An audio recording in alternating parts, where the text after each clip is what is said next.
So I have this thing with getting 1% better every day, especially now that I'm in my 50s and I don't want to wither away into a crinkly old cranky lady.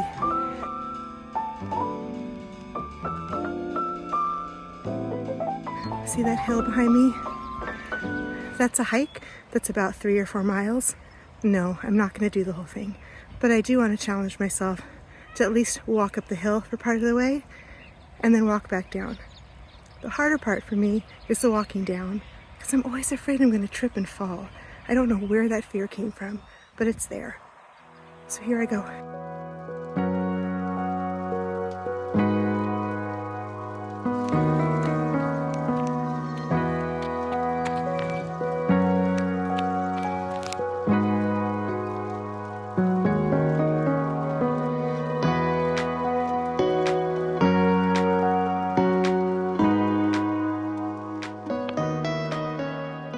Getting pretty steep here, but like I said, the walking up isn't as challenging for me as walking down.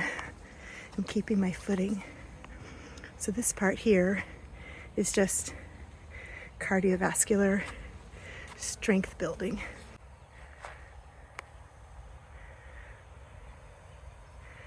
This is what it looks like from just about the top. I'll likely turn around in a moment because it's getting kind of steep, and this is where I get a little bit afraid. Let's try to conquer this fear a bit today.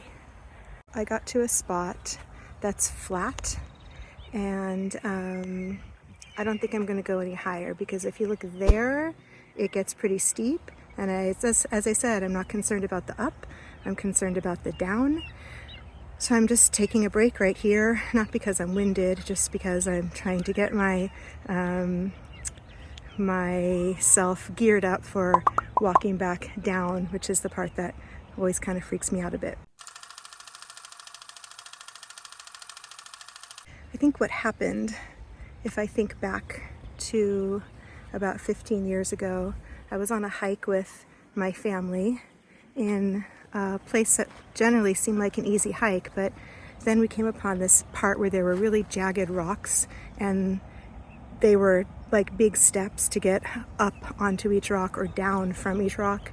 And at that time, my feet were really weak, and I was struggling with plantar fasciitis, and I wasn't trusting my footing, and I froze.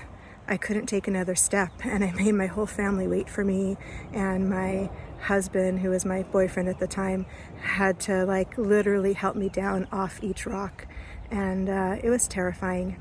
And I've been scared since then, and I've got to beat that, because there's so many beautiful places to walk in the area where I live and to hike, and as you can see, beautiful things to see, and I've got to get over this fear. So I'm not going to record going down the hill because I want to focus on my footing, but I might stop here and there and let you know how I'm doing. I'm really enjoying these clouds behind me. They're so pretty. Look at that. Couldn't be prettier. Look at that little one right there, and that little one right there, and this teeny one right there. If you see those people walking back there, that was this cute little family, and they were all walking barefoot up the hill. Their kids were like 3 and under. They had 2 kids, and I just stepped aside and watched and let them pass. And watching kids go fearlessly up was exactly what I needed today. So I'm going to continue trying to go fearlessly down. Almost there. Right now I'm feeling brave enough to manage filming and walking at the same time, because I'm almost in a place where it's feeling more comfortable for me. So here we go, back down. This is a hike that goes around the perimeter of a park and then into a canyon.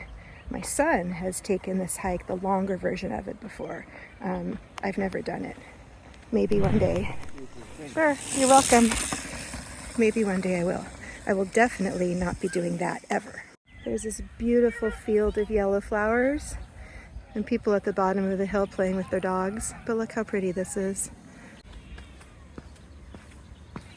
Slowly she walks. Watch out for the pothole.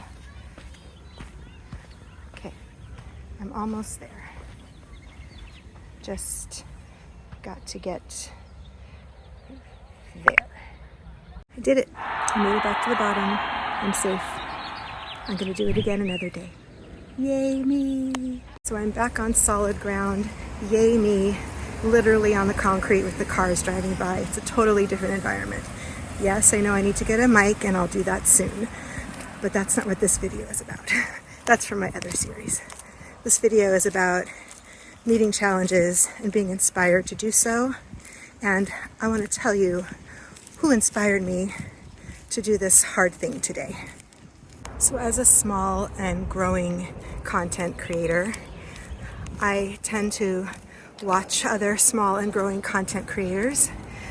One, to see what it is that's inspiring them, and also to lend support. Because we all, well, I shouldn't say all, plenty of us have the same goal in mind, which is to grow our channel, but more so because we have something of value we want to offer to the community, especially women who are my age, in their 50s, either just entering retirement or approaching retirement. I know for me, I want to have a legacy to leave of me for my kids and for other people. That being said, I came across another small content creator. Her name is Tracie, and her channel is Life in the Wild West. And she takes walks in her neighborhood regularly and posts her walks as part of her YouTube content. And while she's walking, she's just talking about things that are of importance to her, or about her family, or about her goals. And she's such an upbeat and happy person. And she has her channel because it's fun and it offers her a creative outlet and it helps her to connect with other people in the world. Her goal was a challenge to make sure that she got out and walked every day, and making the videos kind of gave her the push to do that. Totally inspired by her. This video is dedicated to you, Tracie, of Life in the Wild West. I have her channel linked in the description, and you should definitely watch her channel. I need to get home quickly because my family today is going to the medieval fair, and it's something that we've done just about every year since 2012, I think. So I need to go home and eat, and then we need to we need to hop in the car and drive about an hour away from where I live. But it'll be a fun afternoon, and maybe you'll see some of our fun experiences there. So I learned some important things about myself today on the walk up the hill and then down the hill. 1, I can face my challenges. 2, some things in life are going to be scary. 3, I can do them. And 4, and I think this is most important to me right now, is even if I tripped and fell and got hurt, there were plenty of people on this hike who could have come to help me. I wasn't in some far off remote mountain, hundreds of miles from my home. I was 5 minutes away from my house and in a park with families and dogs and kids. So I need to remember those 3 things, and I think I'm going to do this again really soon. And look at this little pile of cuteness that I get to come home to. Hi, Cleo. Love you.